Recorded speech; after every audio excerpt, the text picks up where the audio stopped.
فاسألوا أهل الذكر إن كنتم لا تعلمون۔ تو اے لوگو علم والوں سے پوچھو اگر تمہیں علم نہ ہو۔ الحمدللہ رب العالمین والصلاة والسلام علی سید المرسلین، اما بعد فاعوذ باللہ من الشیطان الرجیم، بسم اللہ الرحمن الرحیم۔ الصلاة والسلام علیک یا رسول اللہ، الصلاة والسلام علیک یا رسول اللہ، وعلی آلک واصحابک یا حبیب اللہ، وعلی آلک واصحابک یا حبیب اللہ، الصلاة والسلام علیک یا نبی اللہ، الصلاة والسلام علیک یا نبی اللہ، وعلی آلک واصحابک یا نور اللہ۔ وعلی آلک واصحابک یا نور اللہ۔ الحمدللہ عز و جل، میرے پیارے اور محترم اسلامی بھائیوں اور مدنی چینل کے ناظرین، دارالافتاء اہل سنت کے سلسلے میں ہم ایک بار پھر حاضر ہیں، اور الحمدللہ آج کا بھی جو دارالافتاء اہل سنت کا سلسلہ ہے یہ ربیع النور اسپیشل ہے۔ پچھلے بھی سلسلے میں ہم نے الحمدللہ جشن ولادت کے حوالے سے بڑے منفرد، بڑے ہی دلچسپ سوالات کیے، اور ہمارے دارالافتاء کے اسلامی بھائیوں نے اس کے جوابات ہمیں عطا فرمائے۔ آج بھی ہمارے پاس بہت سارے سوالات تحریری صورت میں اور ریکارڈڈ کالز کی صورت میں موجود ہیں۔ اول تا آخر سلسلے میں شامل رہیے گا، بہت ساری معلومات انشاءاللہ حاصل ہوگی، اور دارالافتاء اہل سنت کے سلسلے میں جب بھی آپ تشریف لایا کریں، شامل ہوا کریں، مدنی چینل پر چاہے دیکھ رہے ہوں، اپنے ساتھ ڈائری اور قلم رکھیں، اور ان سوالات کے جوابات یا وہ مدنی پھول جو آپ سیکھیں اس کو لکھ لیا کریں۔ انشاءاللہ بعد میں وہ تمام باتیں آپ کے کام آئیں گی۔ My dear Islamic brothers and viewers of Madani channel, Alhamdulillah, today we have a special question answer session in Daruliftah Ahl Sunnat about Jashn Wiladat. We have so much unique, different type of questions, so interesting questions. So please be with us till end of the silsila. تو انشاءاللہ آج ہم اپنے سلسلے کا آغاز حسب معمول درود پاک کی فضیلت پر مشتمل ایک بڑی ہی پیاری حدیث پاک سے کرتے ہیں۔ مصطفیٰ جان رحمت، شمع بزم ہدایت، نوشائے بزم جنت، پے کرے جود و سخاوت، منبع علم و حکمت، صلی اللہ تعالیٰ علیہ وسلم کا فرمان باعظمت ہے، مجھ پر درود پاک کی کثرت کرو، بے شک یہ تمہارے لیے طہارت ہے۔ صلو علی الحبیب صلی اللہ تعالی علی محمد صلی اللہ علیہ وسلم۔ میرے پیارے اور محترم اسلامی بھائیوں اور مدنی چینل کے ناظرین، جس قدر ہو سکے اپنے آقا و مولا صلی اللہ تعالی علیہ وسلم کی ذات والا تبار پر درود پاک کو پڑھنا اپنا معمول بنائیے۔ چلتے پھرتے اٹھتے بیٹھتے درود پاک کا ورد کرتے رہیے، اور پیارے آقا علیہ الصلوۃ والسلام کی بارگاہ میں نذرانہ پیش کرتے رہیے۔ الحمدللہ میرے شیخ طریقت امیر اہل سنت نے جو مدنی انعامات ہمیں عطا فرمائے ہیں، اس میں ایک مدنی انعام ہے کہ روزانہ کم از کم 313 مرتبہ درود پاک پڑھ لیا جائے۔ دنیا بھر میں آپ جہاں کہیں ہوں، نیت کر لیجئے کم از کم منیمم روزانہ 313 مرتبہ 313 ٹائمز ہم درود پاک پڑھیں گے۔ نیت کیجئے انشاءاللہ عز و جل۔ آئیے اپنے سوالات کا سلسلہ شروع کرتے ہیں۔ حضور پچھلے سلسلے میں بھی الحمدللہ ہم نے مختلف نوعیت کے جشن ولادت کے حوالے سے سوالات کیے۔ آج ہمارے پاس جو ایک سوال موجود ہے کہ ربیع الاول کیلنڈر کے اندر بھی ایک اسلامک کیلنڈر میں پڑھتے ہیں تو بھی ربیع الاول ہے، روایات کے اندر بھی یہی لفظ استعمال ہوا، مگر مدنی چینل پر جب دیکھتے ہیں، امیر اہل سنت کے مدنی مذاکروں کو جب سنتے ہیں تو باپا یعنی امیر اہل سنت یا مدنی چینل پر جو تشہیر ہوتی ہے وہ ربیع النور کے حوالے سے ہوتی ہے۔ تو یہ ربیع الاول کو ربیع النور کیوں کہا جاتا ہے؟ ربیع الاول کو ربیع النور کہنا تو واضح ہے کہ اس ماہ مقدس میں سرکار صلی اللہ تعالیٰ علیہ وسلم کے نور کا ظہور ہوا۔ سبحان اللہ۔ اللہ تبارک و تعالیٰ نے قرآن پاک میں ارشاد فرمایا قد جاءکم من اللہ نور۔ مفسرین کرام نے یہاں پہ ارشاد فرمایا کہ نور سے مراد سرکار صلی اللہ تعالیٰ علیہ وسلم کی ذات اقدس ہیں۔ تو چونکہ سرکار صلی اللہ تعالیٰ علیہ وسلم نے اپنے نور سے اس مہینے کو منور فرمایا، تو اسی نسبت سے اس کو نور کہا جاتا ہے۔ احادیث پاک میں حضرت ابو العاص کی والدہ رضی اللہ تعالیٰ عنہ فرماتی ہیں کہ میں سرکار صلی اللہ تعالیٰ علیہ وسلم کی ولادت کے وقت موجود تھی۔ جب سرکار صلی اللہ تعالیٰ علیہ وسلم تشریف لائے تو پورا گھر نور سے معمور ہو گیا، سبحان اللہ۔ اور ستارے گھر سے اتنے قریب ہو گئے کہ مجھے یہ وہم ہونے لگا کہ یہ ٹوٹ کر میرے اوپر گر پڑیں گے۔ تو چونکہ اس مہینے میں سرکار صلی اللہ تعالیٰ علیہ وسلم کا نور کا ظہور ہوا تو اسی نسبت سے اس کو ماہ نور کہا جاتا ہے۔ لیکن یہاں پہ یہ بات مد نظر رکھنی چاہیے کہ جو احادیث پاک میں بیان کیا گیا ہے وہی کہنا افضل ہے، لیکن جہاں تک یہ کہ ربیع النور کہنا ناجائز ہے یا جائز ہے تو اس کو کوئی بھی ناجائز نہیں کہے گا۔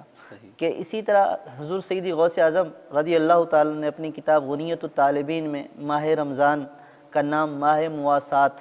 یعنی غمخواری کا مہینہ، اور اسی طرح ماہ رمضان کو ماہ رحمت ماہ غفران کہا جاتا ہے۔ تو اس کے اوپر کوئی اعتراض نہیں ہے کہ ان مہینوں میں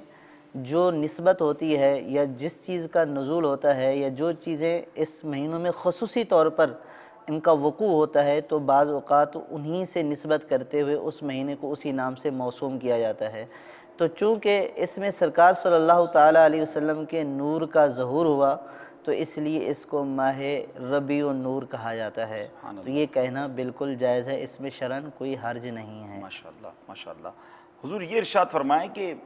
12 ربیع النور شریف کو دنیا بھر میں جہاں چلے جائیں جلوس نکالے جاتے ہیں، بلکہ مدنی چینل کے ناظرین کے لیے بڑی یونیک سی بات ہوگی، بڑی انوکھی بات ہوگی کہ الحمدللہ دنیا کے کئی ایسے ممالک ہیں۔ پچھلے دنوں اسپین ہمارا مدنی قافلہ گیا تو وہاں بتایا گیا کہ اسپین کی تاریخ میں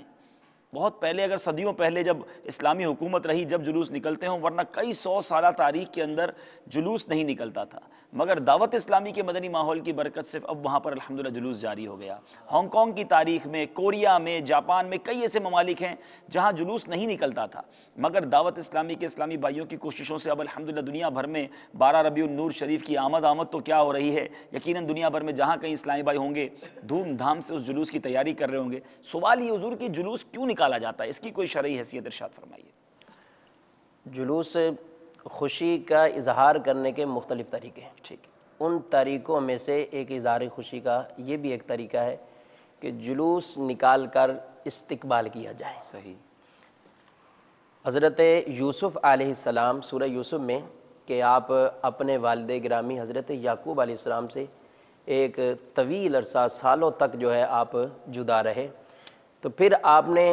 جب ان کی ملاقات ہوئی تو حضرت یعقوب علیہ السلام جب حضرت یوسف علیہ السلام ان کے پاس پہنچے تو تفسیروں میں لکھا ہے، جیسا کہ تفسیر مدارک میں بھی ہے، کہ حضرت یوسف علیہ السلام 4000 کے لشکر کے ساتھ اور مصری سوار یہ بھی، اور ان کے ہاتھوں میں یہاں تک لکھا ہے کہ پرچم بھی انہوں نے بنائے ہوئے تھے اپنے والد محترم حضرت یعقوب علیہ السلام کے استقبال کے لیے۔ یہ اتنا بڑا جو ہے جلوس لے کر آئے، ایک جلوس کی جو کیفیت، ان کا استقبال کیا، ویلکم کیا، اور پھر یہ جو ہے ان کی ملاقات ہوئی۔ تو اس طرح کسی کی بھی جو ہے، یہ ہمارے ہاں عرف میں اور بھی کئی خوشیوں کے اظہار جلوس کی صورت میں جو ہے وہ کیا جاتا ہے، اور اس کی اصل ایک خود امیر اہل سنت دامت برکاتہم العالیہ نے بھی اپنے رسالے میں اس کی وضاحت جو ہے صبح بہارہ کے اندر جو ہے فرمائی ہے کہ نبی کریم صلی اللہ علیہ وسلم نے جب مکہ المکرمہ سے مدینہ شریف کی طرف ہجرت فرمائی تو موضع غمیم پر 70 افراد ایسے آئے ہیں کہ جن کا ایک یہ برا ارادہ تھا کہ ہم معاذ اللہ سرکار صلی اللہ علیہ وسلم کو گرفتار کریں گے، لیکن اللہ تبارک و تعالی نے اپنے پیارے حبیب صلی اللہ علیہ وسلم کو وہ کمال اور وہ مرتبہ اور وہ حسن و جمال عطا فرمایا ہے، آپ کی وہ روحانیت ہے، آپ صلی اللہ علیہ وسلم کی وہ نگاہ نبوت ہے، تو وہ جو دشمن بھی آئے تھے اور یہ برا ارادہ لے کر آئے تھے، سرکار صلی اللہ علیہ وسلم کی زیارت کرتے ہی آپ کی محبت میں گرفتار ہو جاتے ہیں، اور آپ کی محبت اس طرح بھی کہ انہوں نے اسلام قبول کر لیا۔ اب 70 افراد نے جب اسلام قبول کیا تو بڑا خوشی کا اظہار ہوا، تو اس پہ انہوں نے کہا کہ آپ کا مدینہ شریف کے اندر جو داخلہ ہوگا تو وہ ہم پرچم کے ساتھ کریں گے۔ تو انہوں نے اپنا امامہ اتار کر، کیونکہ اس وقت نہ تو جھنڈے لے کے گئے ہوئے تھے ساتھ، نہ تھے اس طرح، تو انہوں نے اپنا وہی امامہ اتار کر اسی کو نیزے پر لکڑی پر اس طرح جو ہے چڑھا کر تو پرچم آگے آگے حضور صلی اللہ علیہ وسلم کے جاتے ہوئے، اور جلوس کی ایک کیفیت میں آپ صلی اللہ علیہ وسلم مدینہ شریف میں داخل ہو گئے۔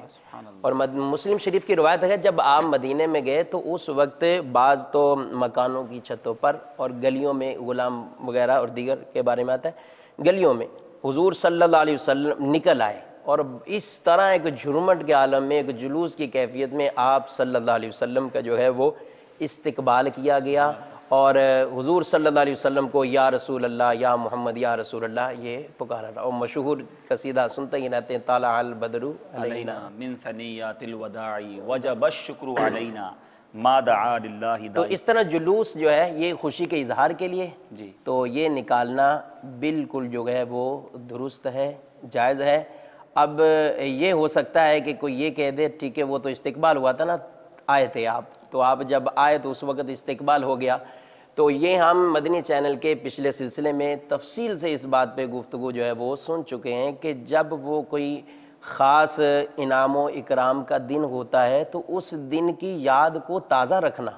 اس دن کو مناتے رہنا، یہ شرعاً جو ہے جائز ہے اور دلائل کے ساتھ جو ہے وہ ثابت ہے۔ تو حضور صلی اللہ علیہ وسلم کو جو 12 ربیع الاول کو جلوس نکالا جاتا ہے وہ خاص طور پر وہ یاد آپ کی منائی جاتی کہ اس دن آپ صلی اللہ علیہ وسلم نے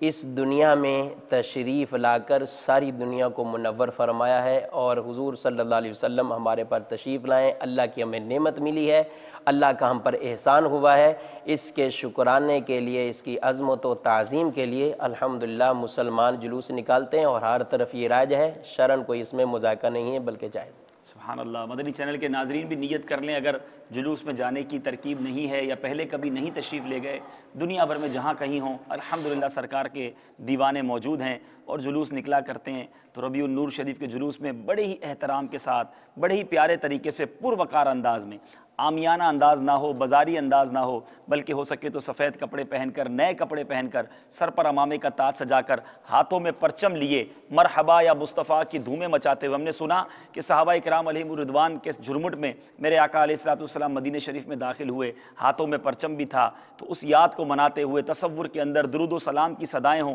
یعنی لگے کہ سرکار علیہ الصلوۃ والسلام کا کوئی دیوانہ جا رہا ہے۔ ایسا نہ ہو کہ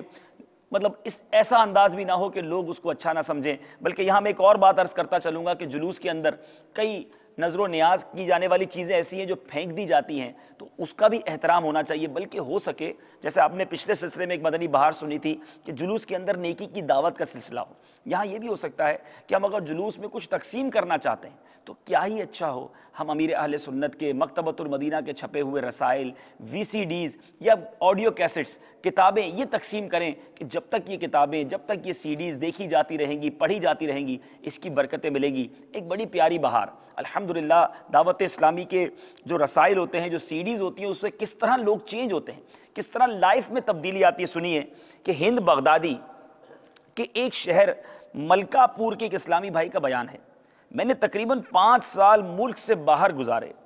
بدعقیدہ لوگوں کی صحبت رہی جن کی نحوست سے میرے صاف ستھرے رحمت بھرے اسلامی عقائد میں بگاڑ آنے لگا۔ اس دوران ہند واپسی ہوئی، برے عقائد پر مبنی 30 آڈیو اور ویڈیو کیسٹس بھی میں ساتھ لیتا آیا۔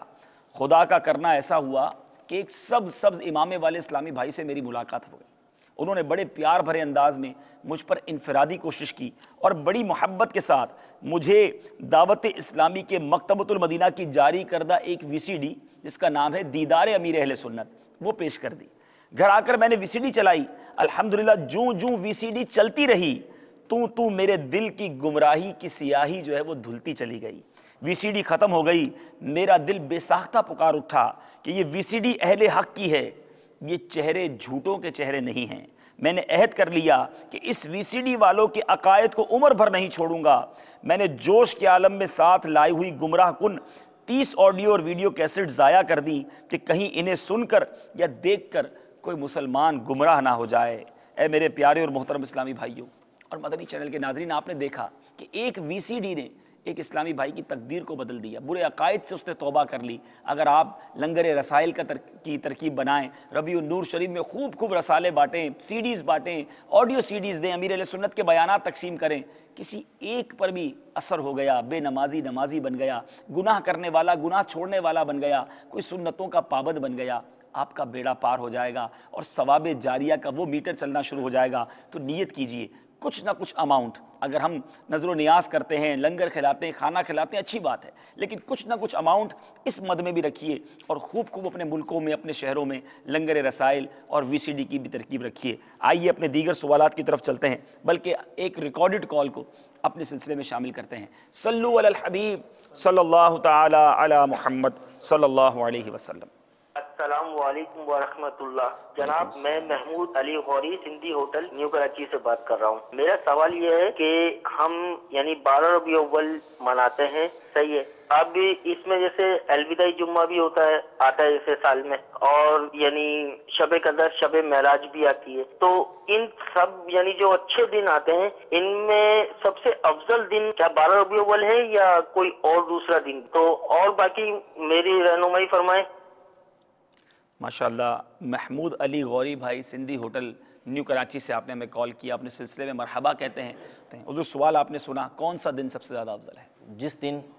حضور علیہ الصلوۃ اس دنیا میں تشریف فرما ہوئے، علماء نے، محدثین نے اس بات کو وضاحت کے ساتھ ارشاد فرمایا کہ نبی کریم صلی اللہ تعالیٰ علیہ وسلم کی جو مولود کی رات ہے وہ سب سے افضل ہے۔ سبحان اللہ۔ علامہ نبہانی رحمۃ اللہ تعالیٰ علیہ جو بہت بڑے محدث بھی گزرے ہیں، بہت بڑے عالم، عاشق رسول تھے، اور اعلیٰ حضرت امام اہل سنت امام احمد رضا خان علیہ رحمۃ الرحمن کے ہم اثر بھی تھے، اور آپ نے سیرت مصطفیٰ صلی اللہ تعالیٰ علیہ وسلم، فضائل مصطفیٰ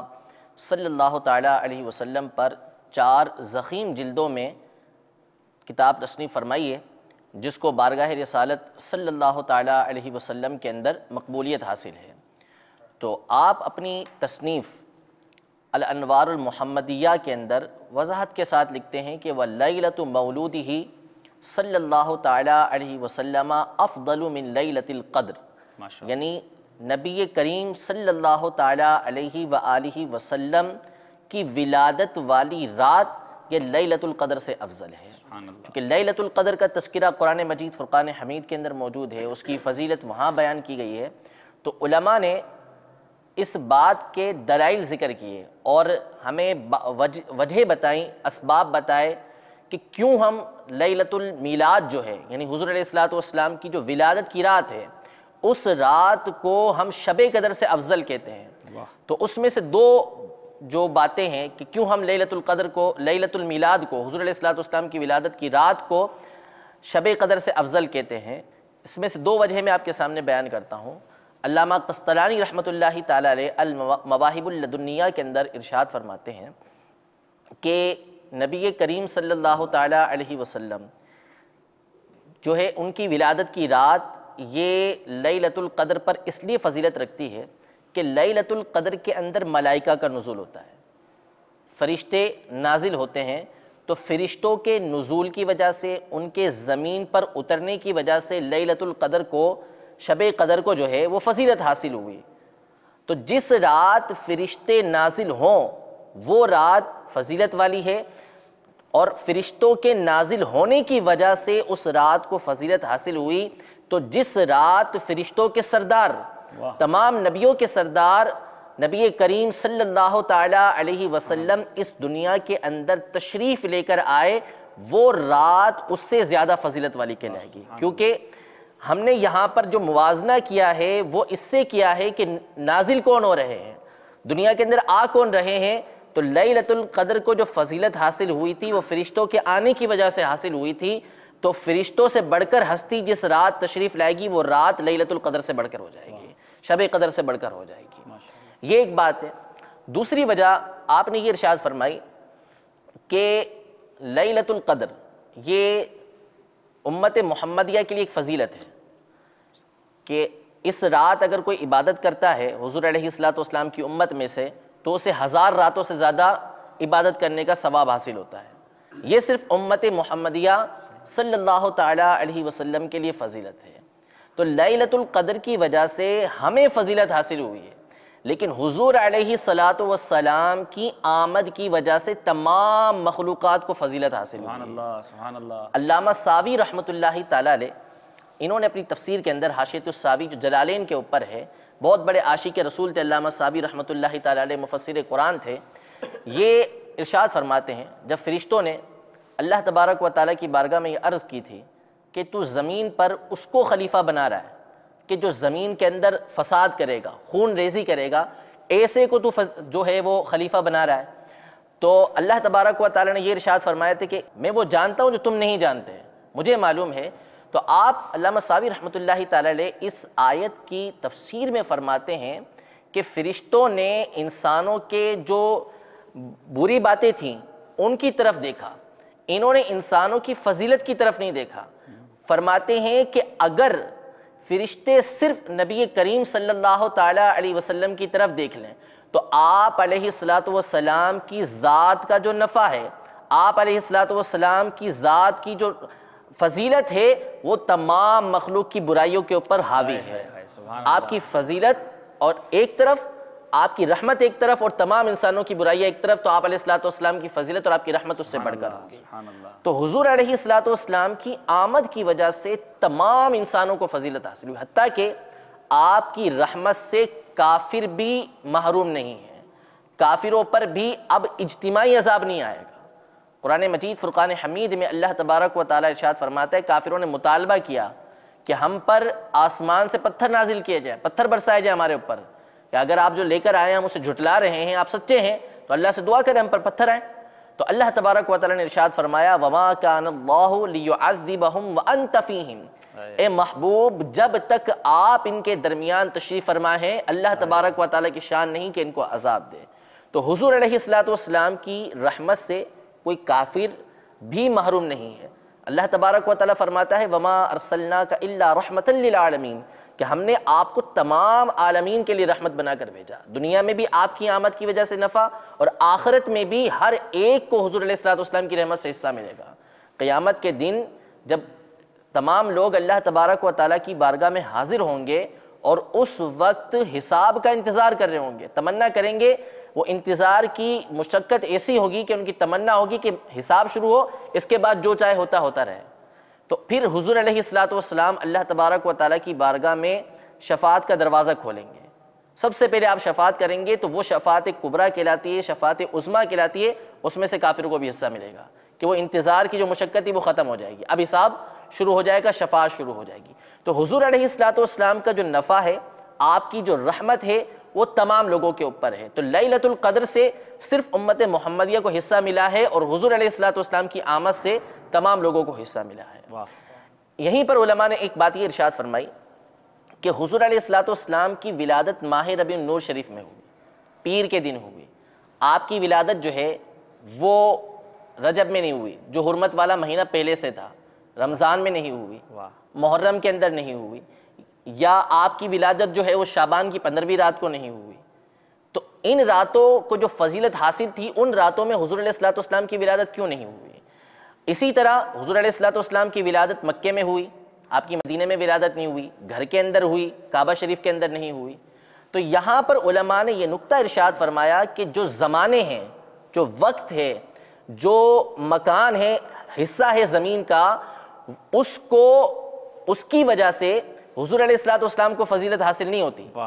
اس کی وجہ سے حضور علیہ السلام کو فضیلت حاصل نہیں ہوتی، بلکہ اس جگہ کو، اس وقت کو حضور علیہ السلام سے فضیلت حاصل ہوتی ہے۔ تو کعبے میں حضور علیہ السلام کی ولادت نہ ہونے کی وجہ یہ ہے،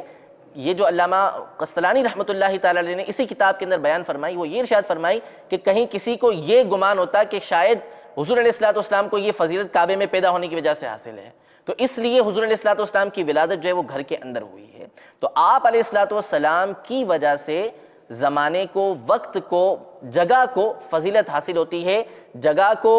یا وقت کو، وقت کی وجہ سے حضور علیہ السلام کو فضیلت حاصل نہیں ہوتی۔ اسی طرح آپ جمعے کے دن پیدا نہیں ہوئے، پیر کے دن پیدا ہوئے، جمعے کے دن فضیلت ہے، اللہ تبارک و تعالیٰ کی بارگاہ میں بڑا مقام و مرتبہ رکھتا ہے، تو جمعے کے دن ولادت ہوتی تو کسی کو شاید یہ وہم ہوتا کہ حضور علیہ السلام جو ہے وہ جمعے کے دن پیدا ہوئے اس لیے آپ کو یہ فضیلت حاصل ہے، تو اللہ تبارک و تعالیٰ نے پیر کے دن آپ کی ولادت فرمائی۔ اسی کی طرف حضور علیہ السلام نے اشارہ فرمایا کہ آپ سے جب پوچھا گیا کہ آپ ہر پیر روزہ رکھتے ہیں، اس کی کیا وجہ ہے، تو فرمایا فیہ ولدت، کہ میں اس لیے روزہ رکھتا ہوں کہ اس دن میں پیدا ہوا، یعنی میرے پیدا ہونے کی وجہ سے پیر کو فضیلت حاصل ہو گئی، تو اسی شکر کو منانے کے لیے میں جو ہے وہ روزہ رکھتا ہوں۔ تو آپ علیہ السلام کی ولادت اس لیے ماہ ربیع النور شریف کے اندر ہوئی، پیر کے دن ہوئی، اور جو ہے وہ کعبہ شریف کے اندر نہیں ہوئی، مکان میں ہوئی، تاکہ ان چیزوں کو بھی فضیلت حاصل ہو جائے، اور اسی سے حضور علیہ السلام کے جو میلاد کی رات ہے اس کو دیگر جو ایام ہیں، چاہے وہ دن ہو چاہے وہ رات ہو، سب پر فضیلت بھی ثابت ہے، یہ حاصل ہو گیا۔ سبحان اللہ سبحان اللہ، بڑا پیارے انداز میں میرے مدنی چینل کے ناظرین کے لیے واضح ہو چکا ہوگا کہ کون سا دن اور کون سی رات سب سے افضل ہے۔ وہی رات کہ جس رات کی برکت سے ہمیں شب برات ملی، وہی عید جس کی برکت سے ساری عیدیں ملیں۔ امام اہل سنت کا وہ شعر اس پورے مفہوم کو بڑے اچھے انداز میں ہمیں سمجھاتا ہے۔ اعلیٰ حضرت لکھتے ہیں، وہ جو نہ تھے تو کچھ نہ تھا، وہ جو نہ ہو تو کچھ نہ ہو، جان ہے وہ جہان کی، جان ہے تو جہان ہے۔ سبحان اللہ، اللہ تعالی ہم سب کو اس مبارک دن کی برکتیں نصیب فرمائے اور خوب اس سے برکتیں حاصل کرنے کی توفیق عطا فرمائے۔ صلو علی الحبیب صلی اللہ تعالی علی محمد۔ حضور یہ ارشاد فرمائیں کہ الحمدللہ ربیع النور شریف کی جیسے ہی آمد شروع ہوتی ہے، دنیا بھر میں چراغے کی ترکیب ہوتی ہے، اور الحمدللہ پاکستان کے اندر بالخصوص باب المدینہ میں تو ایک دلہن کا سما بنا دیا جاتا ہے، گلیاں سج جاتی ہیں، محلے سج جاتے ہیں، بہت خوبصورت لگتا ہے۔ لیکن یہاں یہ سوال ذہن میں پیدا ہوتا ہے کہ کیا ان کا بل بھرنا بھی ضروری ہے یا ڈائریکٹ کنڈا لگا کر بھی چراغا کیا جا سکتا ہے؟ یہ تو ہر ذی شعور جانتا ہے کہ کنڈا لگا کر بجلی لینا یہ قانوناً بھی ناجائز ہے، شرعاً بھی ناجائز ہے۔ صحیح۔ لہٰذا وہ اشخاص کے جو کنڈا لگا کر چراغاں کرتے ہیں ان کا یہ چراغاں کرنا جائز نہیں ہے۔ اس کے لیے بہتر یہ ہے کہ KSC والوں سے پہلے رابطہ کر کے ایک سب میٹر لگوایا جائے، ٹھیک ہے، تاکہ جتنا چراغاں ہو رہا ہے وہ اس میٹر کے ذریعے جتنی بھی ریڈنگ ہوتی رہے گی تو وہ پتہ چل جائے گا کہ آپ نے اتنی بجلی استعمال کی ہے۔ یوں بھی ہوتا ہے بعض اوقات کے KSC والوں کے نجی افراد سے بعض افراد طے کر لیتے ہیں کہ اتنا بل دے دیں گے، اور بعض اوقات وہ اپنی جیب میں رکھ لیتے ہیں، اوپر ادارے میں جاتا نہیں ہے۔ ٹھیک ہے، تو اس کے لیے پہلی بات تو یہ ہے کہ کسی اعلیٰ اتھارٹی سے یہ معاملہ کرنا چاہیے اور سب میٹر لگوانا چاہیے، اور سب میٹر لگا ہوگا تو جتنا بھی آپ کا استعمال ہوگا اس میں سب واضح ہو جائے گا۔ اس کو اندازے سے جس طرح بل بنا دیتے ہیں کہ اتنا آپ جو ہے وہ دے دیجیے گا، اس سے یہ شرعاً درست نہیں ہے کہ کتنی بجلی استعمال ہوئی اور پھر کب تک ہوئی، بہت زیادہ استعمال بھی ہو جاتا ہے، تو یہ درست نہیں ہے۔ اور جس نے کرنی ہے اپنے گھر کے میٹر سے لگائے، اگر وہ سرکار صلی اللہ تعالیٰ علیہ وسلم کی آنے کی خوشی منا رہا ہے، اگر وہ عاشق رسول ہے تو اپنے گھر کے میٹر میں تار لگا کر جشن ولادت منائے، کون منع کرتا ہے؟ ہاں، کنڈے لگا کر لگانا یہ جائز نہیں ہے۔ اور یہاں ایک دوسری بات بھی یاد رکھنی چاہیے کہ چاہے آپ جو ہے وہ اپنے گھر سے تار لگائی ہوئی ہے یا KSC والوں سے آپ نے ترکیب کر کے میٹر لگایا ہوا ہے، ان کا کھولنا اور بند کرنا یہ بھی ٹائم پہ ہونا چاہیے۔ بعض اوقات یہ دیکھا جاتا ہے کہ صبح کے 10 بج رہے ہیں، 11 بجے تک بعض لوگوں کی لائٹیں چلتی رہتی ہیں، اگرچہ کہ ان کے گھر سے یہ تار لگا ہوا ہے، گھر کے میٹر سے تار لگا ہوا ہے، لیکن اب وہ محل نہیں ہے، اب یہ اسراف ہے۔ چاہے وہ اپنی بجلی ہی استعمال ہو رہی ہے تو یہ شرعاً اسراف ہے۔ اس بات کا بھی خاص خیال رکھنا چاہیے کہ وقت کے اندر اس کو جو ہے وہ آن کریں اور وقت ہی میں آف کریں، اور کنڈے کی بجلی تو ہرگز نہیں لگائیں۔ پھر دیگر لوگوں کو اس کے اوپر اعتراض کرنے کا بھی موقع ملتا ہے کہ یہ دیکھیے کہ یہ عاشق رسول ہے، سرکار کی جو ہے وہ ولادت منا رہا ہے اور بجلی چوری کی کر رہا ہے۔ تو شریعت مطہرہ کی طرف سے ہرگز اجازت نہیں ہے، بلکہ ہمارے ہاں الحمدللہ امیر اہل سنت کی سوچ کی صدقے امیر اہل سنت نے یہ اعلان کیا ہوا ہے، اور یہ آپ ترغیب دلاتے ہیں کہ آپ KSC والوں سے جا کر ترکیب کر لیں اور ان سے معاملات طے کر کے اگر آپ نے لگانی ہے تو پھر اس کے بعد لگائیں، یا اپنے جنریٹر سے لگائیں یا اپنے گھر کے میٹر سے لگائیں۔ تو الحمدللہ دعوت اسلامی کے تحت جہاں پہ بھی اس طرح کی لائٹنگ کی جاتی ہے تو وہ یا تو ذاتی جنریٹر سے کی جاتی ہے یا پھر اس طرح کے معاملات پہلے طے کر لیے جاتے ہیں۔ تو جو دیگر اشخاص بھی ہیں ان کو بھی چاہیے کہ اگر ان کے اندر طاقت ہے تو وہ یہ کریں۔ یہ لائٹیں لگانا مستحبی کام ہے اور یہ چوری کرنا یہ ناجائز و حرام ہے۔ تو کہیں ایسا نہ ہو کہ ایک مستحب کام کرنے کے لیے ہم گئے اور وہاں پہ ناجائز کام، حرام کام کا ارتکاب کر کے واپس پلٹے، تو اس سے ثواب کچھ بھی نہیں ملے گا۔ تو اس لیے جائز طریقے سے جو منانے کا طریقہ ہے اس کے تحت منائیں، ناجائز طریقے سے اجتناب کریں، ناجائز طریقے کو ہرگز اختیار نہ کریں۔ ماشاءاللہ، مدنی چینل کے ناظرین نے بھی سنا الحمدللہ دعوت اسلامی کے تحت جہاں جہاں تنظیمی طریقہ کار کے مطابق چراغاں ہوتا ہے وہاں پر الحمدللہ اس کا بل بھی پے کیا جاتا ہے، سب میٹر کی ترکیب بھی کی جاتی ہے۔ میرے پیارے اسلامی بھائیوں، آپ پاکستان میں جہاں کہیں ہوں، دنیا میں بھی کہیں ہوں، تو جو بھی اتھارٹیز ہیں، چاہے KEC ہے، چاہے وابڈا ہے، جو بھی آپ کی بجلی پہنچانے والی اتھارٹیز ہیں، ان سے اجازت لے کر یا اپنے گھر کے میٹر میں اگر وہ پاور اتنی اجازت دیتا ہے تو اس کو کیجیے۔ اور بڑی پیاری بات ایک اور پتہ چلی کہ اس میں بھی اسراف نہ ہو۔ فجر کے بعد صبح دیر تک اگر لائٹیں جل رہی ہیں تو یہ قوم کی بجلی ہے، اس کو ضائع ہونے سے بھی بچائیے۔ اور میرے پیارے اسلامیوں، اس سے ایک اور مدنی پھول بھی سیکھنے کو ملا، صرف چراغاں نہیں، ہمارے گھر میں کئی ایسی لائٹس ہوتی ہیں، گھر کے باہر برآمدے کے اندر یا لانس کے اندر، گیٹس پر کئی ایسی لائٹس ہوتی ہیں جو صبح دیر تک جلتی رہتی ہیں۔ تو اگر فجر کی نماز کا معمول ہو تو نماز فجر کے لیے اٹھیں، فجر کی نماز کے بعد جب اجالا صحیح ہو جائے تو ان لائٹوں کو بھی بند کر دینا چاہیے تاکہ اس کی یہ اسراف سے بھی ہم بچ سکیں۔ آئیے ایک اور سوال اپنے سلسلے میں شامل کرتے ہیں۔ حضور، ایک بڑا انٹرسٹنگ سا کوسچن ہے کہ کچھ لوگ کہتے ہیں کہ محفل میلاد کا جو بانی تھا وہ ایک ظالم حکمران مظفر ابو سعید تھا، تو کیا میلاد اس کے طریقے پر منانا صحیح ہے؟ سب سے پہلی بات تو یہ ہے، اس کے کئی جوابات ہیں۔ پہلی بات تو یہ کہ یہ بات تسلیم ہی نہیں ہے کہ ملک ابو سعید جو مظفر تھا، یہ المظفر ابو سعید جو بادشاہ تھا، یہ ظالم تھا۔ علماء نے، محدثین نے اس بات کو وضاحت کے ساتھ اپنی کتابوں کے اندر لکھا ہے کہ وہ بادشاہ انتہائی نیک تھا۔ تو اس کے اوپر یہ الزام لگانا کہ وہ ظالم بادشاہ تھا، پہلی بات تو یہی غلط ہے۔ حافظ ابن کثیر نے، امام جلال الدین سیوطی شافعی رحمۃ اللہ تعالی علیہ نے اپنی کتاب کے اندر اس بات کو لکھا کہ شاہ اربل ملک مظفر ابو سعید یہ بڑی اچھی شخصیت کا مالک تھا، سخی بادشاہ تھا۔ دوسری بات یہ کہ محفل میلاد کے بارے میں ہم وضاحت کے ساتھ سن چکے کہ محفل میلاد کی جو اصل ہے وہ قرآن و حدیث کے اندر موجود ہے۔ سبحان اللہ۔ تو ملک ابو سعید مظفر جو تھا، اس کو محفل میلاد کا بانی کہنا یہ درست ہی نہیں ہے۔ صحیح۔ اس لحاظ سے کہ قرآن مجید فرقان حمید میں یہ موجود ہے کہ خود رب العزت جل و علا نے حضور علیہ السلام کا محفل میلاد بنایا ہے۔ واہ۔ یعنی قرآن مجید فرقان حمید کی آیت سے یہ بات ثابت ہوتی ہے۔ تیسرے پارے کے اندر سورہ آل عمران میں اللہ تبارک و تعالی نے ارشاد فرمایا وَإِذْ أَخَذَ اللَّهُ مِيثَاقَ النَّبِيِّينَ لَمَا آتَيْتُكُم مِّن كِتَابٍ وَحِكْمَةٍ ثُمَّ جَاءَكُمْ رَسُولٌ مُصَدِّقٌ لِّمَا مَعَكُمْ لَتُؤْمِنُنَّ بِهِ وَلَتَنصُرُنَّ، کہ وہ وقت یاد کرو جب اللہ نے اپنے نبیوں سے وعدہ لیا کہ میں تمہیں کتاب دوں گا اور حکمت دوں گا،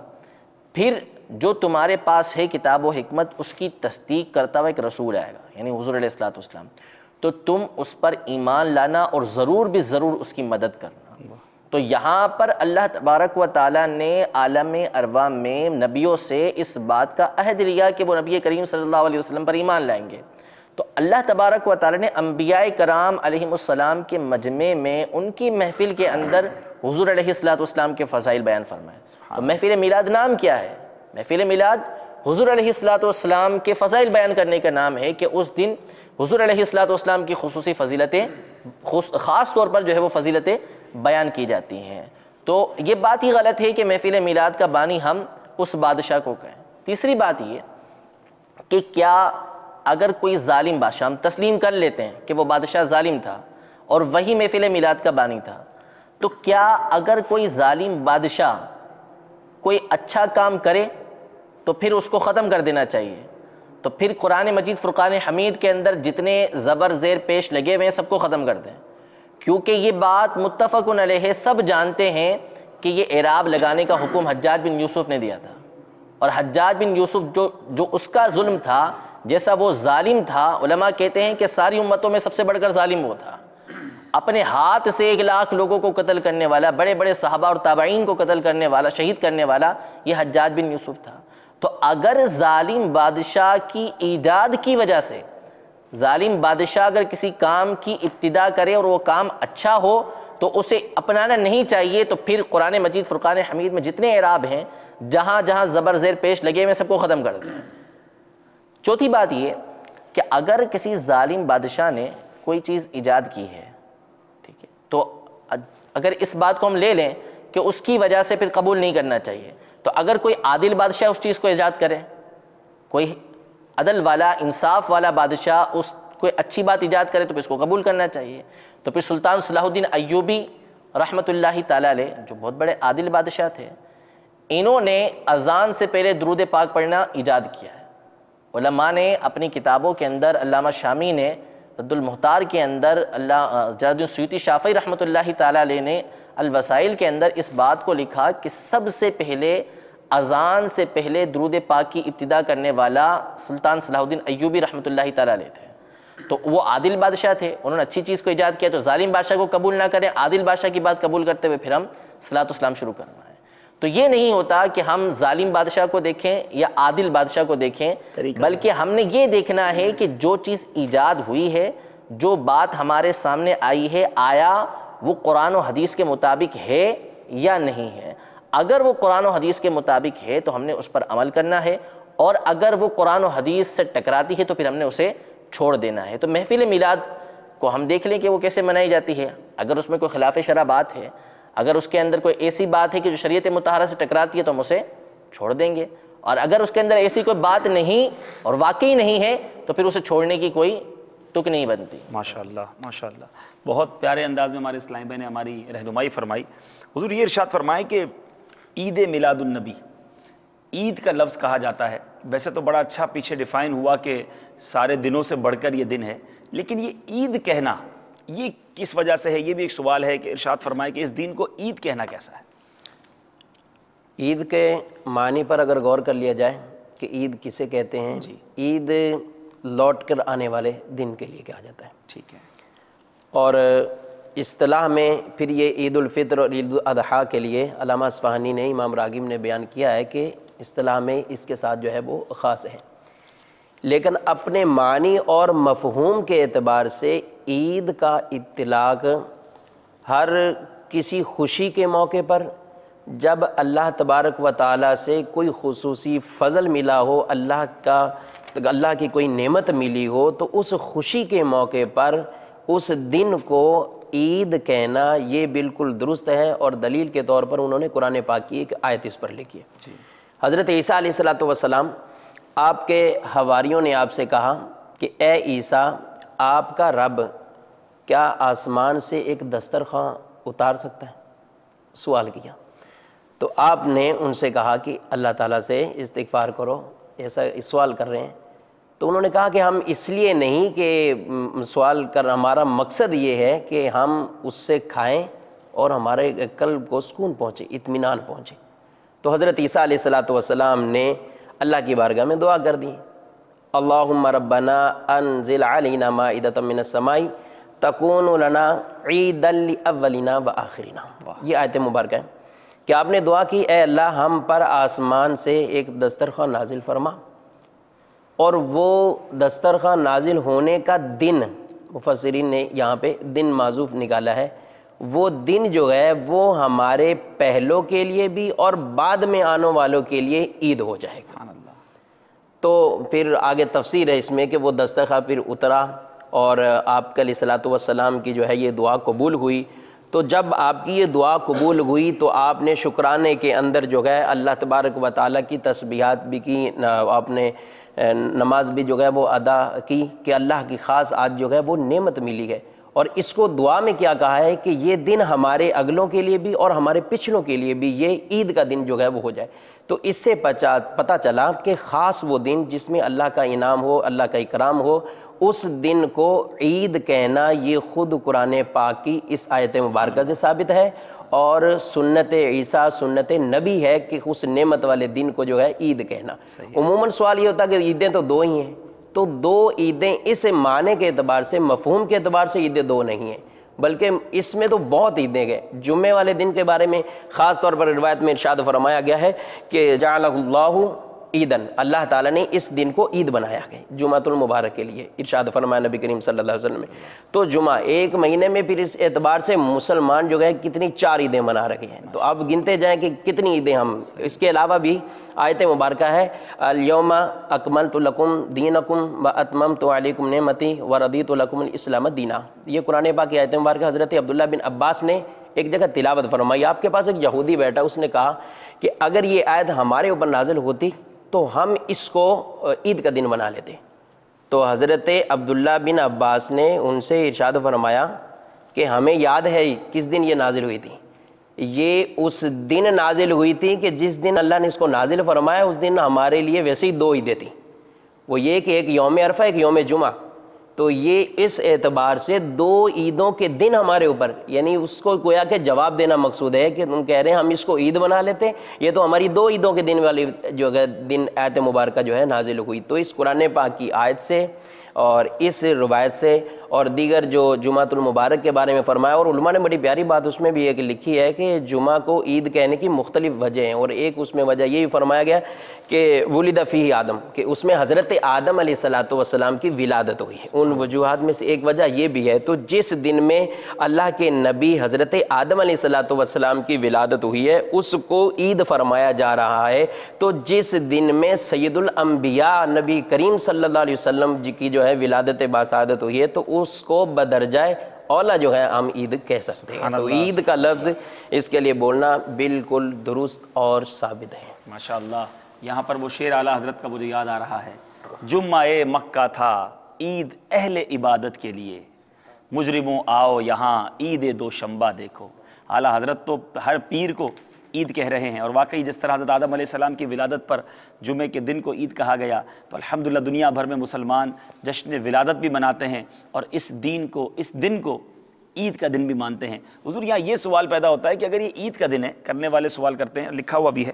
تو پھر اس دن مخصوص کوئی عبادت کیوں نہیں ہے اگر یہ دن عید کا ہے؟ تو اس پر کوئی وضاحت ارشاد فرمائیں. یہ سوال عام طور پر کیا جاتا ہے کہ جب یہ عید ہے تو اس کے لیے جس طرح عام عیدوں میں نماز ہوتی ہے تو اس میں بھی کوئی نماز ہونی چاہیے. اس کا جواب ہمارے ائمہ نے 700 سال پہلے ہی ارشاد فرما دیا. علامہ ابن الحاج رحمۃ اللہ تعالی علیہ اسی اعتراض کو بیان کرتے ہوئے, اس کا جواب دیتے ہوئے ارشاد فرماتے ہیں کہ لوگ یہ کہتے ہیں کہ جب یہ عید کا دن ہے تو پھر اس دن عبادت بھی ہونی چاہیے خصوصی. تو آپ رحمۃ اللہ تعالی علیہ نے ارشاد فرمایا کہ اللہ تبارک و تعالی نے سرکار مدینہ صلی اللہ تعالی علیہ وسلم کے بارے میں ارشاد فرمایا کہ ہم نے ان کو تمام جہانوں کے لیے رحمت بنا کر بھیجا. اور پھر ارشاد فرمایا قرآن پاک میں کہ ان کا سرکار صلی اللہ تعالی علیہ وسلم پر اپنی امت کا مشقت میں پڑنا سرکار پر گراں گزرتا ہے. کئی احادیث ایسی ہیں کہ جس میں سرکار صلی اللہ تعالی علیہ وسلم نے ارشاد فرمایا کہ اگر مجھے اپنی امت کی مشقت کا خوف نہ ہوتا تو میں اس چیز کو لازم کر دیتا, جیسے مسواک کے بارے میں ہے. تو سرکار صلی اللہ تعالی علیہ وسلم نے امت پر آسانی کی وجہ سے اس چیز کو لازم نہیں قرار دیا. تو جب سرکار صلی اللہ تعالی علیہ وسلم سراپا رحمت ہیں اور امت کا مشقت میں پڑنا ان کے اوپر گراں ہیں, تو اللہ تبارک و تعالی نے بھی سرکار صلی اللہ تعالی علیہ وسلم کی ولادت والے دن کسی خصوصی عبادت کو لازم نہیں کیا ہے کہ کہیں امت کے اوپر مشقت نہ ہو جائے. تو جب سرکار صلی اللہ تعالی علیہ وسلم خود اپنی امت کو مشقت میں نہیں ڈالنا چاہتے, بہت سارے امور آپ نے اس لیے لازم نہیں فرمائے, تو اس لیے اللہ تبارک و تعالی نے بھی ایک رحمت ہمارے اوپر یہ کی ہے کہ اس کو یوم عید تو ہم کہتے ہیں کہ یہ واقعی یوم عید ہی ہے, لیکن اس یوم عید کے اوپر کوئی خصوصی عبادت نہیں ہے. تو یہ بھی اللہ تبارک و تعالیٰ کی ہمارے اوپر رحمت ہے. سبحان اللہ. حضور ماشاءاللہ ہمارے اسلام بھائی نے رہنمائی بھی فرمائی. تو یہ آپ ارشاد فرمائیں کہ یہاں یہ بھی اعتراض ہوتا ہے کہ عید کا دن آپ کہتے ہیں, تو یہ عید کا دن اور پھر روزہ بھی رکھنے کی ترغیب ہوتی ہے, عید کے دن تو روزہ نہیں ہوتا, اس پر کیا رہنمائی فرمائیں گے؟ ہم نے شروع میں اس کی تفصیل بیان کی ہے کہ عید کا دن ایک ہے اصطلاحی عید, وہ 2 عیدیں ہیں کہ جس کے اندر مخصوص نماز کا حکم ہے, عید الفطر اور عید الاضحیٰ, اور اس دن روزے کی ممانت ہے. ٹھیک ہے. تو وہاں پہ نماز پڑھی جا رہی ہے, روزے کی ممانت فرمائی ہے. ٹھیک ہے. تو اس کو ہم عید جو کہتے ہیں وہ خوشی والے معنی کے اعتبار سے کہا جاتا ہے اس کو عید, اور اس اعتبار سے جمعۃ المبارک ہے یا دوسرے جو عید جن پہ اطلاقات آئے ہوئے ہیں, حدیث میں جو ارشاد فرمایا گیا ہے یوم عرفہ ہے, تو یہ جتنے بھی عید کے دن اعتبار ان کے عظمت کے اعتبار سے ہیں، خوشی والے معنی کے اعتبار سے ہیں، یہاں پہ وہ اصطلاحی احکام اس کے جو ہے وہ نہیں ہوں گے۔ روزے کی جو ممانت ہے شریعت مطہرہ میں سال کے اندر وہ 5 دن ایسے ہیں کہ جس پہ ممانت فرمائی گئی ہے۔ عید الفطر اور عید الاضحیٰ میں بھی پھر 4 ایام 10، 11، 12، 13 4 یہ دن ہیں اور ایک عید الفطر کا دن ہے۔ یہ 5 دن ایسے ہیں کہ سال میں جس میں روزہ رکھنا منع ہے، اس میں روزہ نہیں رکھ سکتے۔ اس کے علاوہ کسی بھی دن کے اندر روزے کی ممانت نہیں ہے، اور خود نبی کریم صلی اللہ علیہ وسلم نے اپنے اس یوم ولادت کو روزہ رکھ کے ہی منایا۔ سبحان اللہ، سبحان اللہ۔ تو آپ صلی اللہ علیہ وسلم سے جب یہی پوچھا تو آپ نے یہی فرمایا کہ پیر والے دن روزہ کیوں رکھتے ہیں؟ فرمایا کہ اس دن میری ولادت ہوئی ہے۔ تو آپ نے اپنا یوم میلاد روزہ رکھ کر منایا ہے، تو اس ادا کو ادا کرنے کے لیے سب عاشق جو ہیں روزہ رکھتے ہیں۔ سبحان اللہ۔ بلکہ میرے آقا علیہ الصلوۃ والسلام تو ہر پیر اپنا یوم ولادت مناتے ہیں۔ الحمدللہ امیر اہل سنت اپنے مدنی انعامات میں ترغیب بھی دلاتے ہیں۔ کئی دعوت اسلامی کے اسلامی بھائی، جامعۃ المدینہ کے طلباء، اساتذہ پیر کے دن روزہ رکھ کر اس سنت پر عمل کرتے ہیں۔ دنیا بھر میں آپ جہاں کہیں ہوں کوشش کیجئے کہ پیر کے دن کے روزے کی بھی عادت ڈالیے، تو اس سنت پر بھی عمل کا ثواب ملے گا۔ اور اس کو یوں بھی اگر کہہ لیا جائے کہ جس عید میں نماز ہے وہاں روزے کی ممانت ہے، اور جس عید میں کیونکہ جیسے وضاحت ہوئی نا کہ نماز نہیں ہے، یہاں نماز نہیں ہے، تو یہاں روزے کی عبادت کر کے مسلمان مرتبہ حاصل کر لیتے ہیں، سبحان اللہ، سبحان ثواب حاصل کریں گے۔ تو انشاءاللہ پیر کا روزہ رکھنے کی بھی نیت کر لیجئے۔ میرے پیارے اور محترم اسلامی بھائیوں، مدنی چینل جہاں جہاں آپ دنیا میں دیکھتے ہیں اس کی برکتیں آپ کے سامنے ہیں۔ اب الحمدللہ UK، یورپ، افریقن کنٹریز میں، عرب کنٹریز میں، دنیا بھر میں مدنی چینل کی بہاریں ہیں، اور لوگ الحمدللہ اس کی برکتیں لوٹ رہے ہیں۔ اس قدر بہاریں ہیں میرے پیارے اسلامی بھائیوں، پچھلے دنوں ایک مدنی قافلہ امریکہ کے ایک شہر ہیوسٹن میں گیا، اور اس قافلے کے پاس اجتماع کے اندر 350 مائل اپروکسیمیٹلی اتنا سفر کر کے ایک اسلام میں تشریف لائے، اور انہوں نے آ کے بتایا کہ میں امریکہ کے اس ٹاؤن میں رہتا ہوں کہ جہاں پر فقط 3 مسلمان رہتے ہیں، اور میں نے وہاں مدنی چینل میں نے دیکھنا شروع کیا۔ 1-1.5 مہینہ ہوا ہے مجھے مدنی چینل دیکھتے دیکھتے، اس ٹاؤن کے اندر رہتے ہوئے جہاں صرف 3 مسلمان ہیں، مدنی چینل دیکھ کے میں نے 5 وقت نماز پڑھنا شروع کر دی۔ میں نے یہ دیکھا کہ مدنی چینل پر با امامہ اسلام بھائی آتے ہیں، سنت کے مطابق امامہ پہنتے ہیں، میں نے وہیں امامہ پہننا شروع کر دیا، چہرے پر داڑھی سجانا شروع کر دی۔ وہ اسلام بھائی جب اسلامی بھائیوں سے ملے تو ان کے چہرے پر داڑھی شریف آ رہی تھی، سر پر امامے کا تاج تھا، وہ 5 وقت کے نمازی بن چکے۔ میرے پیارے اور محترم اسلامی بھائیوں، میں یہاں یہ بات مینشن کرنا چاہتا ہوں، یہ بات آپ کو بتانا چاہتا ہوں کہ امریکہ کا ایک ایسا ٹاؤن کہ جہاں 3 مسلمان تھے، کب کون جاتا اور نیکی کی دعوت پیش کرتا، مگر مدنی چینل کے قربان کہ وہاں جا کر بھی اس اسلامی بھائی کی ہدایت کا سامان ہو گیا۔ آپ بھی مدنی چینل دیکھتے رہیے، اس کی دعوت عام کرتے رہیے، اور ساتھ ساتھ مدنی چینل کو دنیا بھر میں پہنچانے کے ہمارے کروڑوں روپے کے اخراجات ہیں۔ آپ سے گزارش کروں گا مدنی چینل کا اس حوالے سے بھی ساتھ دیجئے، اپنے ڈونیشنز مدنی چینل کو دیجئے، تاکہ اگر آپ کی رقم دینے سے کوئی بے نمازی بن گیا، کوئی ماں باپ کا نافرمان ماں باپ کا فرما بردار بن گیا، کوئی شراب پینے والا شراب چھوڑنے والا بن گیا، کوئی بے پردہ اسلامی بہن پردے کی ترکیب میں اپنی زندگی گزارنے لگ گئیں، آپ کو کتنی نیکیاں ملیں گی۔ تو افریقہ میں آپ ہوں تو افریقہ کے اکاؤنٹس میں، اگر UK اور یورپ میں آپ ہوں تو وہاں کے اکاؤنٹس میں، دنیا بھر میں آپ جہاں کہیں ہوں، مدنی چینل پر وقتاً فوقتاً اکاؤنٹ نمبر چلتے رہتے ہیں۔ مدنی چینل کا اس حوالے سے بھی ساتھ دیجئے، انشاءاللہ ہم سب مل کر مدنی چینل کو عام کرنے کی کوششوں میں مصروف ہو جائیں گے، تو انشاءاللہ گھر گھر میں مدنی چینل پہنچے گا اور سنتوں کی بہاریں پھیلتی چلی جائیں گی۔ مدنی چینل دیکھتے رہیے۔ اللہ تبارک و تعالیٰ اس مبارک مہینے کی برکتیں ہم سب کو نصیب فرمائے، آمین، بجاہ النبی الامین صلی اللہ تعالی علیہ وسلم۔